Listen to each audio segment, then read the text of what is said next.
अभी अभी आया एक लोकसभा का चौंकाने वाला सर्वे। देश की जनता ने कर दिया बड़ा खुलासा। जनता ने बता दिया कि कौन होगा देश का प्रधानमंत्री। क्या देश से होगा एनडीए का सुपड़ा साफ? क्या देश में बन पाएगी इंडिया की सरकार? नमस्कार और आप देख रहे हैं political Bharat. Lok Sabha opinion poll 2024 में आप सभी का हार्दिक स्वागत है। अभी अभी जनता के बीच से यह सर्वे सामने निकल करके आया है। इस सर्वे में जनता ने बता दिया कि कौन होगा देश का प्रधानमंत्री। क्या अब की बार देश के प्रधानमंत्री तीसरी बार बन पाएंगे नरेंद्र मोदी, या अब की बार होगा बड़ा उलटफेर और बन पाएगा प्रधानमंत्री अन्य दल का कोई नेता? इन सभी प्रश्नों का जवाब इस वीडियो के अंत तक आपको मिल जाएगा। वीडियो के अंत तक जरूर बने रहें। और आज हम देखेंगे कि किस राज्य में किसको कितनी सीटें मिलने का अनुमान है और कौन देश में अपनी सरकार बनाने जा रहा है। तो चलिए शुरू करते हैं और देखते हैं सबसे पहला राज्य। लेकिन उससे पहले मैं आपको जानकारी के लिए बता दूं कि देश में कुल लोकसभा की 543 सीटें हैं और किसी भी पार्टी को पूर्ण बहुमत की सरकार बनाने के लिए 272 सीटें जीतने की आवश्यकता होती है। जिस पार्टी के पास 272 या उससे अधिक सीटें होंगी वही पार्टी देश में अपनी सरकार बनाएगी। आप अपनी राय कमेंट बॉक्स में लिखकर हमें बता सकते हैं कि आप देश में अब की बार किसकी सरकार देखना चाहते हैं, क्योंकि जनता की राय लोकतंत्र को मजबूत बनाने के लिए महत्वपूर्ण होती है। इसलिए अपनी राय अवश्य दें और चैनल पर नए हो तो प्लीज चैनल को सब्सक्राइब जरूर करें। हम आपके साथ अलग अलग राज्यों के ओपिनियन पोल, एग्जिट पोल को साझा करते रहेंगे और बने रहे हमारे साथ। चलिए शुरू करते हैं और देखते हैं सबसे पहला राज्य। चलिए हम सबसे पहले बात करते हैं उत्तर प्रदेश राज्य के। उत्तर प्रदेश राज्य में लोकसभा की कुल 80 सीटें हैं। यहाँ पर बीजेपी के खाते में 75 जबकि कांग्रेस के खाते में 5 लोकसभा सीट जाते दिख रहे हैं। और आमतौर पर ऐसा माना जाता है कि जो पार्टी उत्तर प्रदेश में सर्वाधिक सीटें जीतेगी वही पार्टी केंद्र में भी सरकार बनाएगी। लेकिन अब की बार आंकड़े कुछ और बता रहे हैं दोस्तों। जी हाँ दोस्तों, पूरे एग्जिट पोल को देखें और आपको पता चल जाएगा कि अब की बार केंद्र सरकार में किसकी सरकार बनने जा रही है और किसकी सरकार नहीं बनेगी, कौन प्रधानमंत्री बनेगा, कौन प्रधानमंत्री नहीं बनेगा और किसकी सरकार प्रधानमंत्री की होगी। तो चलिए दोस्तों, इसी के साथ अगले राज्य की बात करें, बिहार राज्य की। तो बिहार राज्य में लोकसभा की कुल 40 सीटें हैं और यहाँ पर बीजेपी के खाते में 26 जबकि महागठबंधन के खाते में 14 लोकसभा सीट जाती दिख रही है। और इसी के साथ चलिए दोस्तों बात करते हैं हरियाणा राज्य की। तो हरियाणा राज्य में लोकसभा की कुल 10 सीटें हैं और यहाँ पर बीजेपी के खाते में 8 और वहीं महागठबंधन के खाते में 2 लोकसभा की सीटें जाती दिख रही है। इसी के साथ यदि हम बात करें पंजाब राज्य के, तो पंजाब राज्य में दोस्तों लोकसभा की कुल 13 सीट है और यहाँ पर बीजेपी की खाता खुलने की कोई संभावना नहीं है। फिर भी संभावना बताई जा रही है कि बीजेपी के खाते में 4 और वहीं कांग्रेस के खाते में 3 और वहीं अन्य दलों के खाते में 6 लोकसभा सीटें जाती दिख रही है।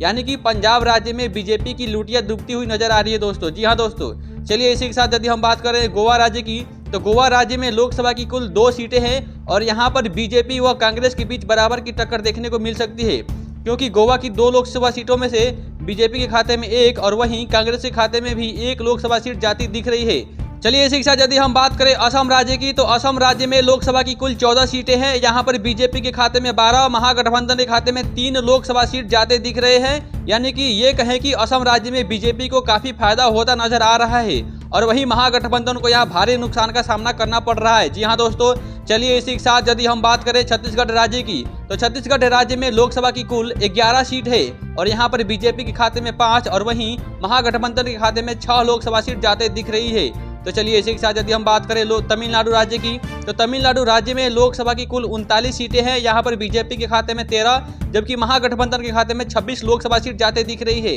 यानी कि 543 सीटों में से हमने दोस्तों 209 सीटों का सर्वे विस्तार से जान लिया है, जिसमें से देखा गया है कि बीजेपी के खाते में 144 और वहीं महागठबंधन के खाते में 65 लोकसभा सीट जाती दिख रही है।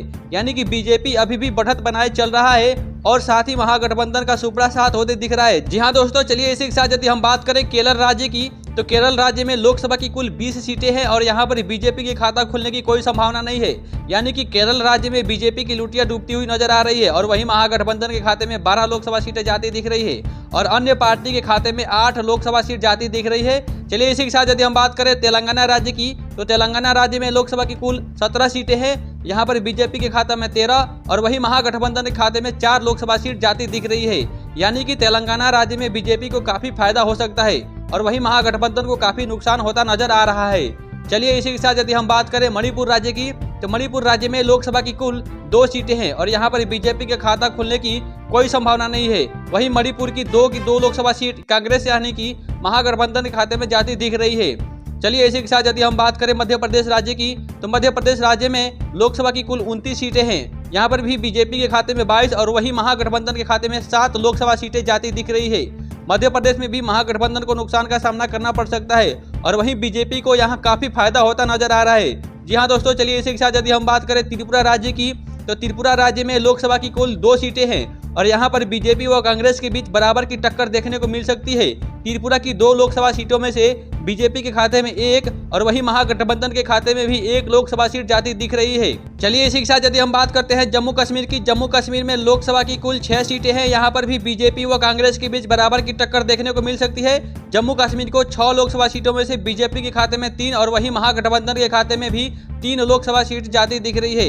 इसी के साथ यदि हम बात करें मेघालय राज्य की, तो मेघालय राज्य में लोकसभा की कुल 2 सीटें हैं और यहाँ पर बीजेपी के खाता खुलने की कोई संभावना नहीं है, जबकि मेघालय की 2 लोकसभा सीट महागठबंधन के खाते में जाती दिख रही है। यानी कि बीजेपी की यहाँ भी लुटिया डूबी हुई नजर आ रही है। जी हाँ दोस्तों, चलिए इसी के साथ यदि हम बात करें अरुणाचल प्रदेश की, तो अरुणाचल प्रदेश में लोकसभा की कुल 2 सीटें हैं। यहाँ पर बीजेपी व कांग्रेस के बीच बराबर की टक्कर देखने को मिल सकती है और वहीं अरुणाचल प्रदेश की 2 लोकसभा सीटों में से बीजेपी के खाते में 1 और वहीं महागठबंधन के खाते में भी 1 लोकसभा सीट जाती दिख रही है। चलिए इसी के साथ यदि हम बात करें झारखंड राज्य की, तो झारखंड राज्य में लोकसभा की कुल 14 सीटें हैं। यहाँ पर बीजेपी व कांग्रेस के बीच बराबर की टक्कर देखने को मिल सकती है। तो झारखंड की 14 लोकसभा सीटों में से बीजेपी के खाते में 7 और वहीं महागठबंधन के खाते में भी 7 लोकसभा सीट जाते दिख रहे हैं। चलिए इसी के साथ यदि हम बात करें राजस्थान राज्य की, तो राजस्थान राज्य में लोकसभा की कुल 25 सीटें हैं। यहाँ पर बीजेपी के खाते में 17 और वहीं महागठबंधन के खाते में 8 लोकसभा सीट जाते दिख रहे हैं। यानी कि राजस्थान में बीजेपी को काफी फायदा होता नजर आ रहा है और वहीं कांग्रेस यानी महागठबंधन को नुकसान का सामना करना पड़ सकता है। चलिए इसी के साथ यदि हम बात करें गुजरात राज्य की,